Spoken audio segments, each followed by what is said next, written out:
Hi everyone, and welcome to today's episode. We are talking about Yolo in computer vision. It's really a cool technology that's changing how machines see the world. I am joined by three amazing guests who will help explain everything about it. First, Omkar, can you start by telling us what Yolo is and why it is so important? Sure, Naman. YOLO stands for You Only Look Once. It's a computer vision system used to detect objects in an image or a video. That's the cool part it is. It does all of this in one go, making it super fast. Unlike older methods that analyze an image multiple times, YOLO processes everything in just one pass, which makes it much quicker. It works by dividing an image into a grid and then predicting where each object is in that grid. YOLO can detect many objects in a single image at once, and it does this very quickly, which is why it is a great real-time application for self-driving cars and security cameras. That sounds awesome. Anish, now that we know that what YOLO is, can you tell us how it's actually used in real life situation? What are some cool application of this technology? Definitely, Naman. YOLO is used in many industries. For example, in self-driving cars, and YOLO helps car detection pedestrians, cyclists, and other vehicles on the road in real time. It's crucial for the cars to make fast decisions, and YOLO's speed is perfect for that.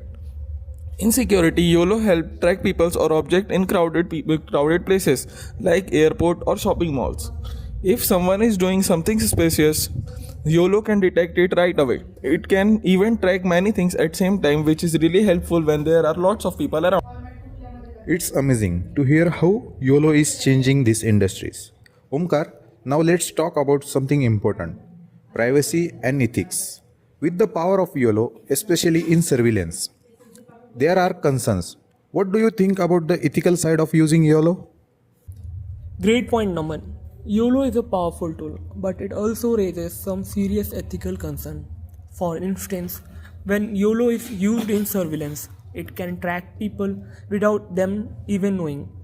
This brings up privacy issues as we might be watched without consent, especially in public places. Another problem is that YOLO, like many other AI systems, can be biased. For example, it might not recognize some people as accurately as others.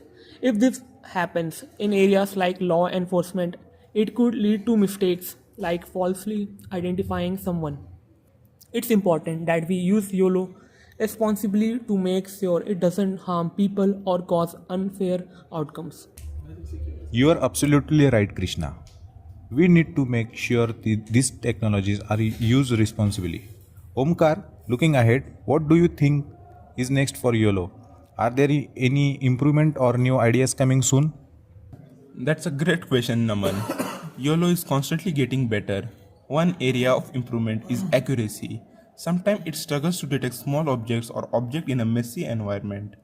The newer version like version 5 have improved in this area, but there is always room to make it even better. Another exciting thing is how YOLO could be used on devices like smartphone or robots instead of relying on cloud computing. This would make YOLO even faster and more useful in places with no internet or when things need to happen in real life, like on drone or a robot moving through a room. It's clear YOLO has a bright future ahead.